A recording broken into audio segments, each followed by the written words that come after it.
Kensington Palace, Tuesday, 2 a.m. Let me tell you a truth about power. The safest place is often the most dangerous, and the person you trust with the keys to your bedroom is sometimes the one holding the sharpest knife. That night, Prince William, the man trained to be king, the man known for his icy composure in public, collapsed. Not because of the weight of the crown, not because of national duty. He collapsed because of a thin folder placed quietly on his antique oak desk. It was not a state report. It was a stack of blurry photocopies from a handwritten diary belonging to his wife, Princess Kate. This is not a memoir edited for a $20 million paycheck like Harry's spare. These are words scrawled in haste during sleepless nights of chemotherapy. These are painful confessions that Kate only dared to whisper to a blank page when she took off the mask of the future queen to return to being a mother, a woman fighting for her life. And now, it has been leaked. Not by international hackers, but by an insider, a royal staff member. Imagine William's feeling at that moment. He held the pages, his hands trembling. Sources close to Kensington Palace revealed to us that for the first time since the death of his mother, Princess Diana, William was seen shedding tears over such a brutal invasion of privacy. He did not cry out of weakness. He cried out of helplessness. He had built a wall of steel around Kate for the past 6 months. He had banned the press, threatened lawsuits, done everything to give his wife a healing space. But he forgot one thing. The enemy is never outside the city gates. The enemy is always inside the house, serving you tea every day. According to our own intelligence, this leak is not just about selling news to tabloids. It is systemic. The person who stole this diary knew exactly where Kate kept it. In the drawer of her personal medicine cabinet at Adelaide Cottage, a place where only 3 people were allowed to enter.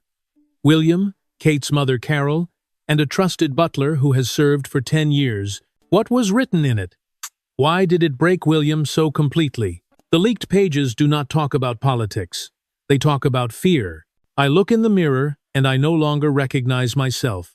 A diary entry dated February 2024 reads, "I am not afraid of death. I am afraid that George, Charlotte, and Louis will forget how strong their mother used to be." Can you feel the cruelty of this incident?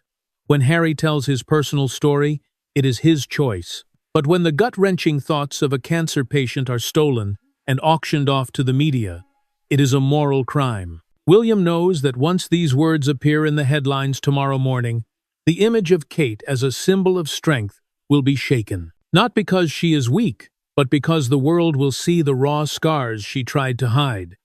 He fears public pity more than scrutiny. But what hurt William the most was the final line in the leaked copy, a line that the traitor had deliberately circled in red to solicit the highest bid from editors. That line mentions a name that the palace has forbidden for 5 years.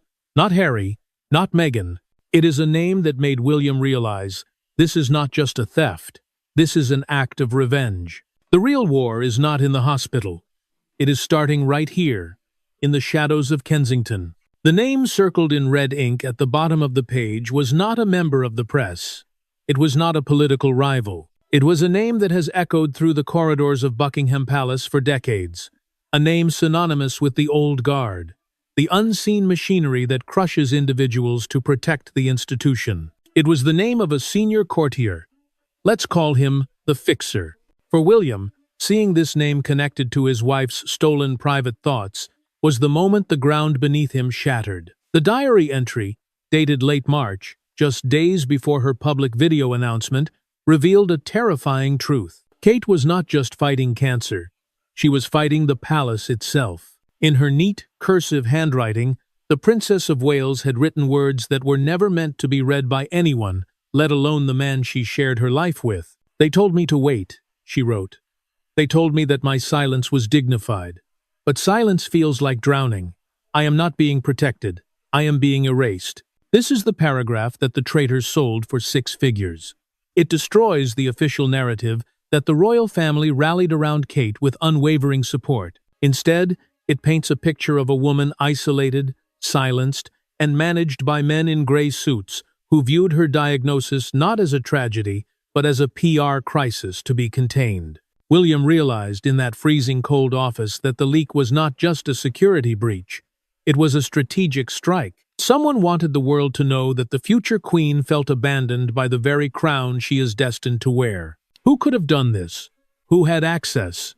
The investigation began immediately, in total secrecy. MI5 officers were not called. This was kept strictly within the Royal Protection Command. They turned their attention to the staff log of Adelaide Cottage. Adelaide Cottage is supposed to be a fortress, a sanctuary. But as we analyze the timeline, a disturbing pattern emerges. 3 weeks ago, a junior aide, a woman who had worked in the royal household for 4 years, was quietly dismissed. No announcement, no reason given. She simply vanished from the rota. Sources suggest that this aide had been found in possession of a personal recording device near the princess's private study. At the time, it was dismissed as a mistake. Now, it looks like a rehearsal. But here is the twist that turned William's sadness into a cold, hard rage. The traitor did not act alone. A low-level aide does not have the contacts to broker a deal with the dark web of high-end media leaks without leaving a trace. She had a handler. And that brings us back to the fixer. The name circled in the diary. The entry suggests that Kate suspected she was being watched from the inside long before the diary went missing. "I feel eyes on me, even when I am alone," she wrote. "He asks about my treatment schedule not because he cares, but because he needs to know when I will be weak enough to agree to their plans." This is the revelation that made William weep. He had thought he was shielding her from the press. He did not realize he had left her vulnerable to the wolves sleeping in the guest room. The betrayal was absolute, and the motive was clear. This was not about money. This was about power. Someone inside the palace wanted to break Kate's spirit to ensure she returned to duty on their terms, not hers. But they made a fatal miscalculation. They thought leaking this diary would shame her. They thought exposing her vulnerability would make her look weak. They forgot that William is his mother's son, and for the first time in his life, the Prince of Wales is ready to burn the protocol to save the person he loves. The sun is rising over London now, but inside Kensington Palace, the darkness has just begun. William has made a decision. He is not going to issue a denial. He is going to hunt them down. By 4 a.m., the atmosphere within Kensington Palace had shifted from shock to something far more dangerous. Cold calculation.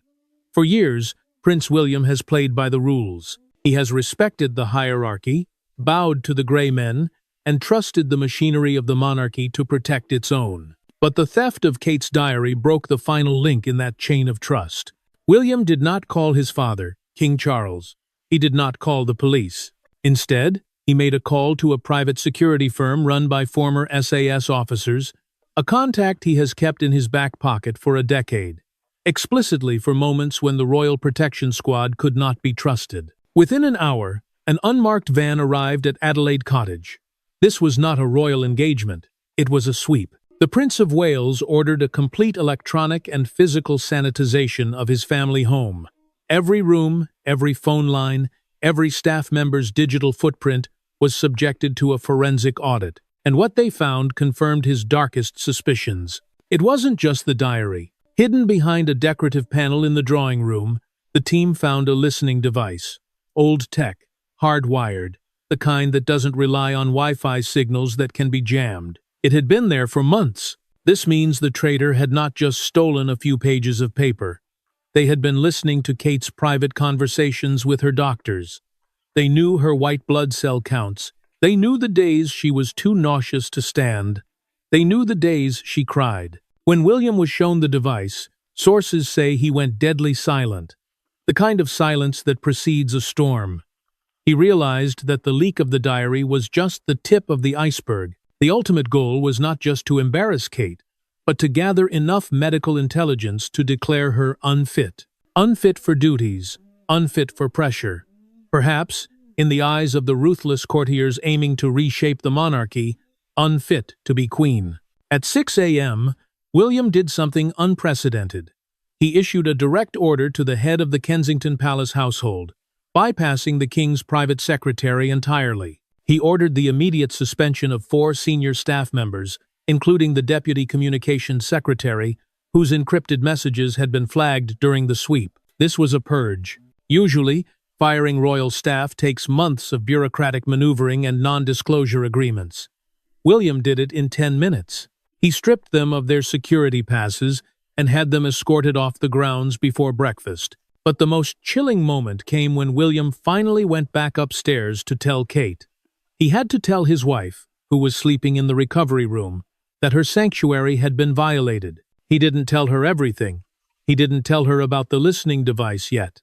He simply held her hand and promised her that the leak had been plugged. But Kate, with the intuition that has guided her through 20 years of royal life, looked at him and asked a single question. "Is it him?" she asked. "Is it the man who told me not to make the video?" William didn't answer. He didn't have to. The look in his eyes said everything. The war was no longer against the tabloids. It was a civil war. And William was about to walk into Buckingham Palace to demand the head of the man who tried to weaponize his wife's cancer. The diary was just the ammunition. The target was the future of the monarchy itself, and William was ready to burn it down to save her. Buckingham Palace, 8:15 a.m. There is a specific way one usually enters the king's private study. You wait to be announced. You bow. You wait for the monarch to speak first. Prince William did none of those things. He walked past the equerries, pushed open the heavy mahogany doors, and threw the dossier containing the surveillance evidence onto his father's desk. King Charles was not alone. Standing by the window was the man William had come for, the fixer. The senior aide, whose handwriting was all over the margins of the stolen diary copies. The silence in the room was heavy enough to crush a lesser man. But William was not there as a son. He was there as the Prince of Wales, and he was holding a grenade that could blow the institution apart. "Do you know what this is?" William asked, his voice dangerously low. He didn't wait for an answer. He took out a small digital drive, the data harvested from the listening device found in Kate's recovery room, and placed it next to the diary. "They bugged her, Pa.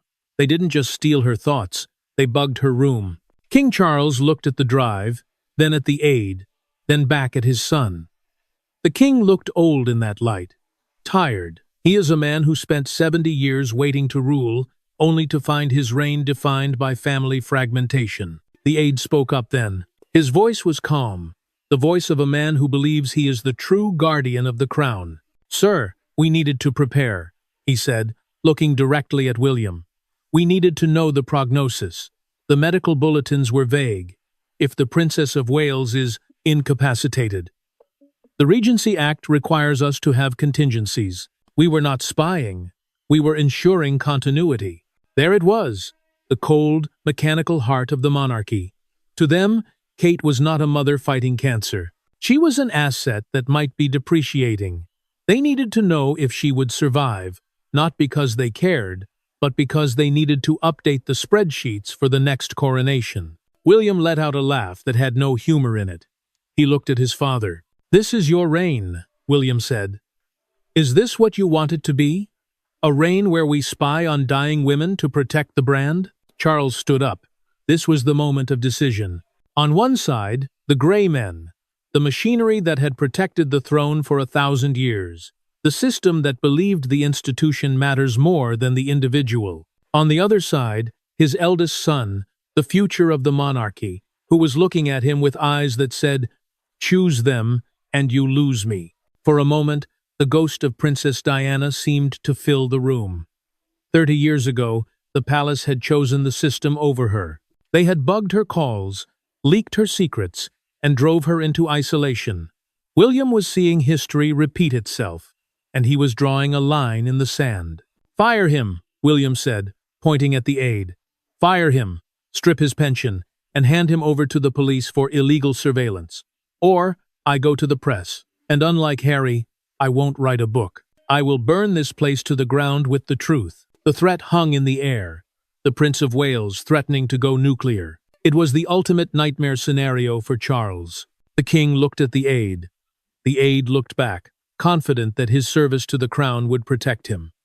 He was wrong. "Leave us," Charles whispered. The aide hesitated. "I said, 'Get out!'" the king's voice roared. a rare flash of the temper he is famous for. The aide bowed stiffly and left.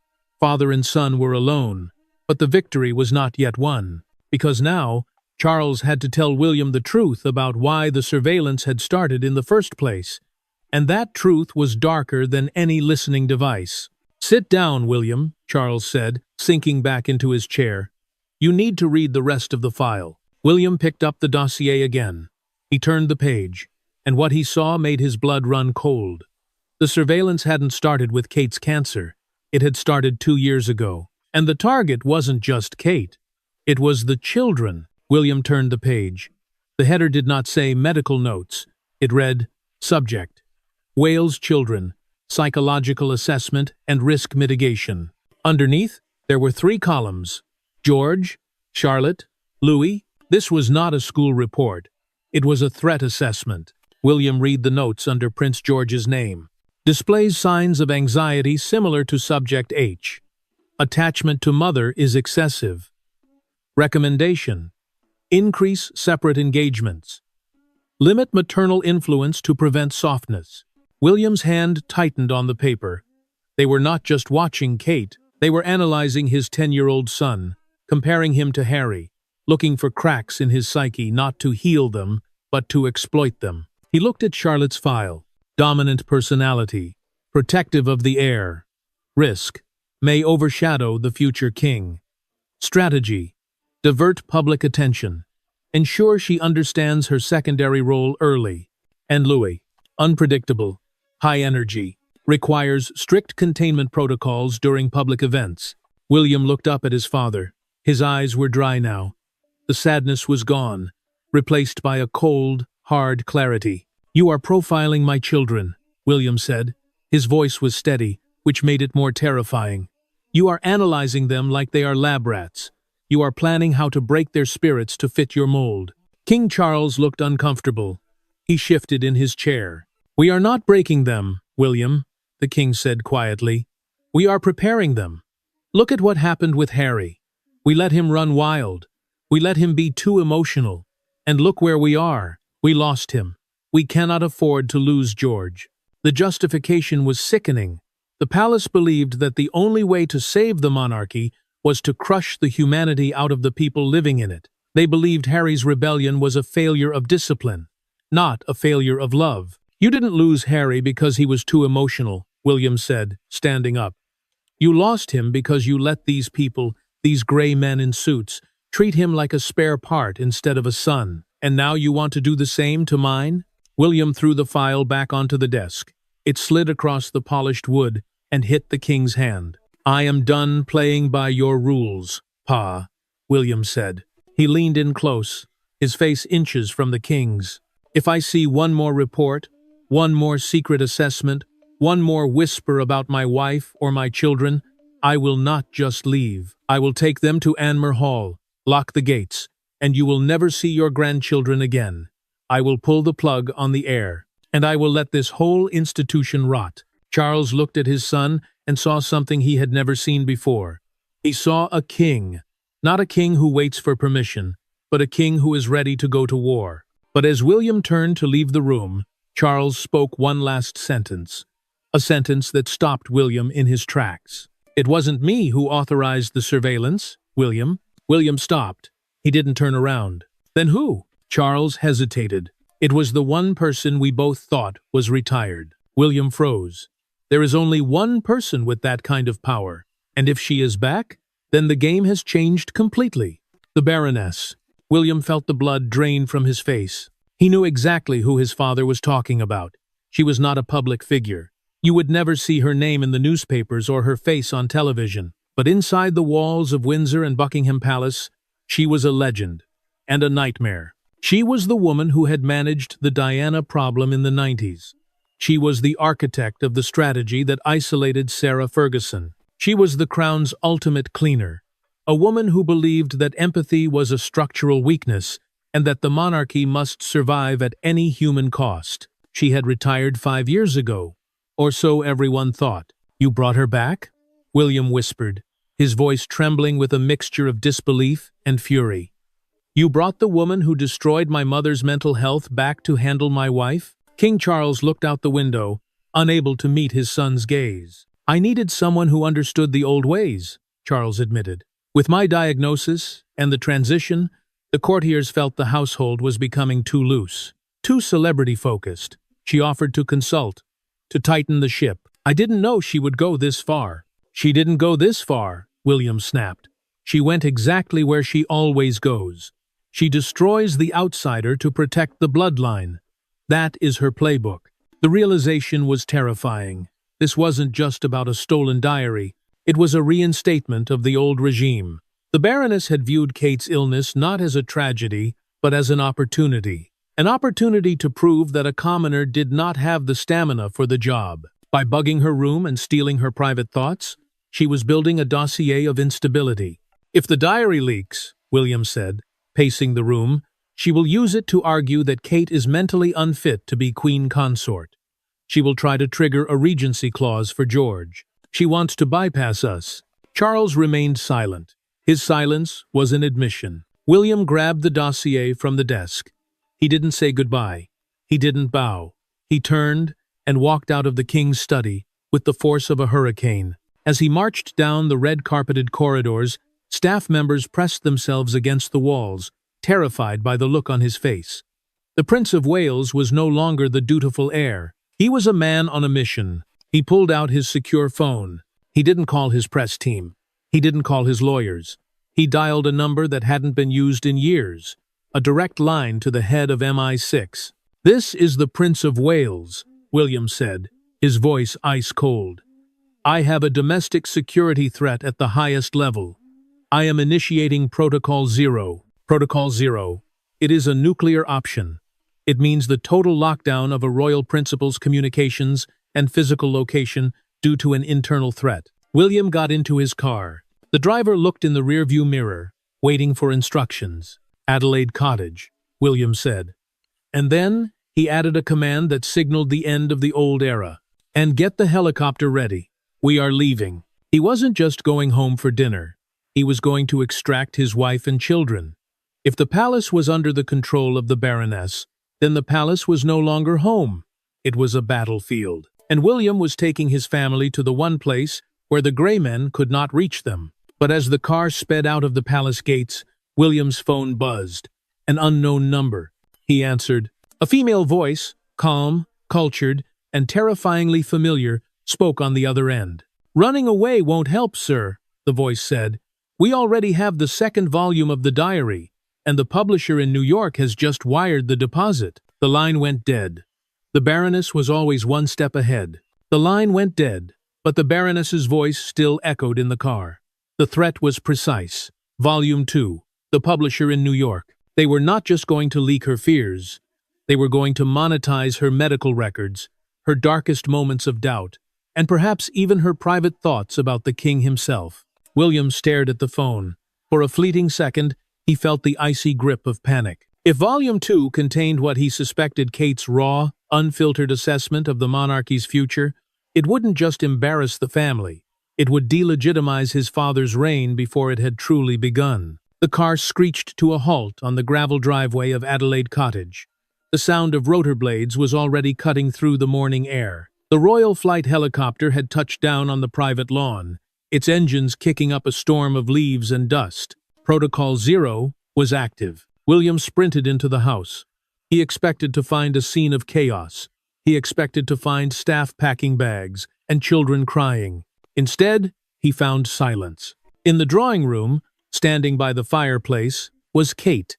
She was not in her recovery clothes. She was dressed in a sharp navy blazer and trousers, standing upright, despite the fatigue clearly etched on her pale face. The children, George, Charlotte, and Louis, were sitting quietly on the sofa, their coats on, sensing the gravity of the moment. Kate looked at William. She didn't need him to speak. She saw the phone in his hand and the fury in his eyes. "She called you, didn't she?" Kate asked softly. William nodded. He walked over and knelt in front of her, taking her hands. His hands were shaking. Hers were cold, but steady. "They have the second notebook," William said, his voice cracking. "She says they have a buyer. We have to go. We are going to Anmer. I will put a ring of steel around the estate. They won't get near you again." Kate pulled her hands away gently. She looked down at her husband, and then she looked at the children. When she looked back at William, her eyes were blazing with a fire that chemotherapy had not extinguished. "We are not running, William." William blinked. "Catherine, we have to. They are going to destroy you." "No," Kate said, her voice gaining strength. "If we run, we look guilty. If we hide, we look weak. That is exactly what the Baroness wants. She wants the world to see a fragile princess fleeing into the countryside. She wants to prove I am not strong enough for the crown." She walked over to the desk, the same desk where the listening device had been found, and picked up a sealed envelope. William looked at it. It was thick, heavy, and marked with a single handwritten initial, W. "Do you remember what you told me before our wedding?" Kate asked. "You told me that if the firm ever turned on us, you had an insurance policy. You told me about the files you kept from your mother's safe. The files about the establishment." William stood up slowly. He looked at the envelope. He hadn't touched those files in 20 years. They were the nuclear option. The dead man's switch. They contained proofs of payment from senior courtiers to tabloid editors dating back to the 90s. They contained the original, unredacted reports on why security was pulled from Diana. And crucially, they contained emails linking the Baroness to the smear campaigns against Harry and Meghan. "I told you to never open that," William whispered. "I didn't," Kate said. "But you are going to." She handed him the envelope. "Call her back," Kate commanded. "Call the Baroness. Tell her that if one single word of my diary appears in New York, you will release the Diana files. Tell her you will burn the institution to the ground to save your family." William looked at his wife. He realized in that moment that he had spent 6 months trying to protect her, thinking she was the victim. He was wrong. She was the warrior. He took the envelope. He pulled out his phone. He didn't get on the helicopter. He walked out onto the lawn, the wind whipping his coat around him, and dialed the number. The Baroness picked up on the first ring. "I assume you are airborne, sir?" she asked, her voice dripping with false concern. "I am not going anywhere," William said, "and neither are you. I am holding the Diana archive, and I am looking at a specific email from 1997 with your name on it." There was a silence on the other end of the line. A long, heavy silence. The kind of silence that happens when a predator realizes they have walked into a trap. "You wouldn't dare," the Baroness whispered. "That would destroy your father." "Try me," William said. He hung up. He turned back to the house. Kate was watching him from the window. He gave her a nod. The helicopter engines powered down. They weren't leaving. They were staying to fight. But the war had just escalated from a skirmish to a slaughter. And William knew that the Baroness would not back down easily. She had one card left to play. A card involving the one person William couldn't control. His brother, Montecito, California. 11:30 del pomeriggio. While the sun was rising over the frosted fields of Norfolk, it was still deep night in California. In a sprawling mansion that was supposed to be a fortress of freedom, Prince Harry was awake. He was staring at a screen, reading an encrypted email that had just been forwarded to his secure server. The Baroness knew her targets. She knew that threatening William with a scandal would only make him fight harder. But threatening Harry with a tragedy? That would make him reckless. The email did not come from the palace. It appeared to come from a concerned whistleblower within the NHS. But the digital fingerprint, if anyone looked closely enough, led back to a server farm in London used by the Grey Men. The subject line read, "Urgent. The Princess of Wales. Involuntary Commitment Protocol." Attached was a document. It was a forgery, a masterfully crafted lie mixed with half-truths from the stolen diary. It painted a picture not of a woman fighting cancer, but of a woman having a total psychotic break. It claimed that William was not protecting Kate, but imprisoning her. It claimed that the palace was preparing to sign papers to have her institutionalized to save the crown from her instability. It was the Diana narrative, weaponized. Harry read the document. His breathing quickened. The trauma of his past, the image of his mother crying in isolation, the guilt of leaving it all came rushing back.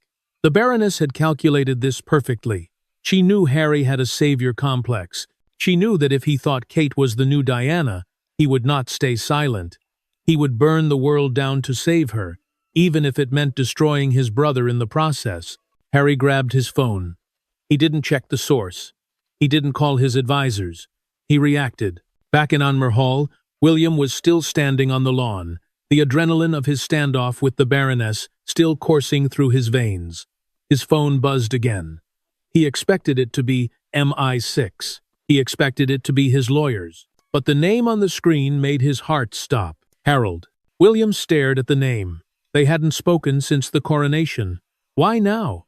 Why, in the middle of the greatest crisis of his life, was his estranged brother calling? Then it clicked. The Baroness. She hadn't just threatened to leak the diary to the press. She had leaked a twisted version of it to Harry. She was using Harry as a battering ram to break William's focus. William answered the call. "Don't do it, Willie." Harry's voice came through the speaker, breathless and frantic. William didn't answer immediately. He signaled to his security chief to sweep the line for bugs. Harry continued, his voice rising in panic. "I have the documents. I know you are locking her away. I know you are declaring her unfit. I won't let you do to her what they did to Mum. I am going public. I am calling CBS in an hour." William closed his eyes. It was a perfect trap. If Harry went on television claiming the palace was imprisoning Kate, it would validate the very narrative the Baroness was trying to create. It would make Kate look unstable. It would make William look like a jailer. And it would force William to release the medical records to prove Harry wrong, which was exactly what the Baroness wanted. "Harry, listen to me," William said, his voice low and dangerous. "You are being played. The document you have is a lie. It was sent to you by the same people who bugged Adelaide Cottage." "They are playing you," Harry shouted back. "I am trying to save her. You are part of the system now, William. You are one of them. I am the only thing standing between her and them." William roared back, losing his composure for the first time.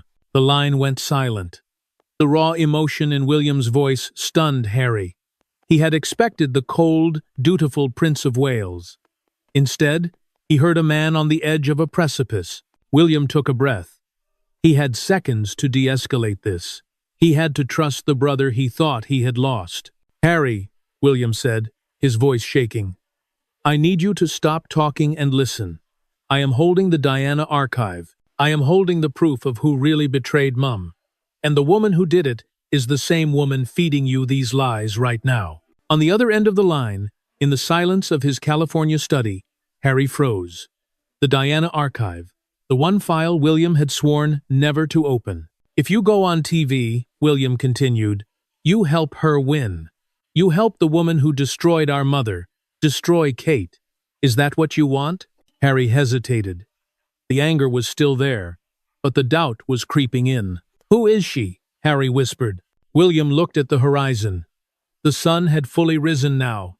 The time for secrets was over. "It's the Baroness," William said, "and I need your help to bury her." For 5 years, the brothers had been enemies, but in the face of the ghost that haunted them both, the dynamic shifted. The Baroness had made a fatal error. She thought she could use Harry to destroy William. She forgot that before they were rivals, they were soldiers, and they were both orphans of the same war. "Send me the file," Harry said. William ended the call. He turned back to the house. He wasn't fighting alone anymore. He had just recruited the most dangerous loose cannon in the world, and he was about to aim it straight at Buckingham Palace. The call ended. For the first time in 5 years, the line between Norfolk and Montecito was not filled with lawyers or accusations. It was filled with a shared mission. William put the phone down on the garden table. The wind was picking up, rattling the windows of Anmer Hall, but he didn't feel the cold. He felt the terrifying clarity of a man who has just pushed all his chips into the center of the table. He walked back inside. Kate was waiting. She didn't ask what Harry said. She knew. She had seen the change in William's posture. The weight was still there, but the isolation was gone. "He is in," William said. Kate nodded slowly. It was a gamble. Trusting Harry was like handing a loaded gun to a man who had spent the last half-decade shooting at you. But in this specific war, against this specific enemy, Harry was the only weapon the Baroness would never see coming. The Baroness relied on predictability. She predicted William would follow protocol. She predicted Harry would explode in rage. She built her entire strategy on the certainty that the brothers would never speak, let alone collaborate. She was about to find out how wrong she was. In California, Harry was moving fast. He sat in his study, the glow of multiple monitors illuminating his face. He wasn't calling CBS. He wasn't calling Oprah. He was setting up a digital trap. He opened an encrypted line. He dialed the number William had given him. The number of the Baroness. She answered on the second ring. She had been expecting him to call the press, not her. Mr. Mountbatten Windsor. Her voice was smooth, confident. I assume you received the medical assessment regarding your sister-in-law? Harry took a deep breath. He had to give the performance of his life. He had to be the angry, impulsive prince she expected him to be. I read it, Harry said, his voice trembling with feigned rage. Is it true? Is William really going to sign the sectioning papers?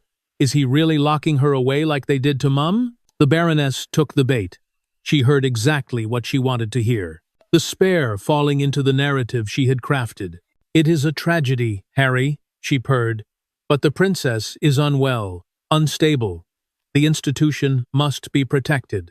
William is doing his duty, even if it is cruel. We need you to help us save the monarchy from her breakdown. I will help, Harry said. I am going to destroy him for this. But I can't go to the American media with just a summary. If I am going to blow this wide open, I need the raw data. I need the original scans of the diary and the doctor's notes with the dates and signatures. There was a pause. The Baroness was cautious, but her arrogance blinded her. She believed she was manipulating Harry. She didn't realize he was recording every microsecond of the call, and that his IT team was tracing the signal back to its source. I will send the files to the secure server we used for the previous leak, she said. But Harry, once you release these, there is no return. You will be ending William's credibility forever. Good, Harry said. Send them. He hung up. 2 minutes later, a notification pinged on his screen. The files. Harry didn't open them. He didn't leak them. He right-clicked and selected View Metadata. There it was, the digital fingerprint. The files hadn't been created by a doctor. They hadn't been scanned at a hospital. The metadata showed the document author was admin, Clarence, house, private, and the creation time was 3 weeks ago, before Kate's most recent tests were even conducted.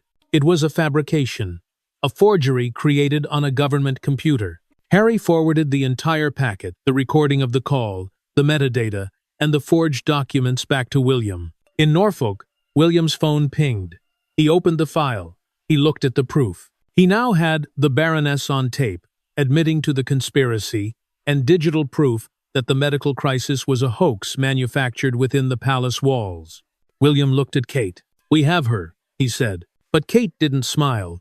She stood up and walked to the window, looking out at the gray English morning. We have the evidence, William, she said. But evidence is only useful if you are willing to use it. The Baroness works for the crown. If you expose her, you expose the king's weakness in letting her return. She turned to face him. You have to make a choice. Do you save your father's reputation, or do you save us? William looked at the Diana archive on the desk. He looked at the proof Harry had just sent. He realized that this was the test he had been preparing for his entire life. To be a good king, he might have to be a bad son. Get the car, William said to his security chief. We aren't staying here. Where are we going, sir? William buttoned his coat. We are going to Sandringham. The king is there for the weekend, and I am going to play him the tape. The final confrontation was not going to be over the phone. It was going to be face-to-face, and William was bringing the full force of the truth to the foot of the throne.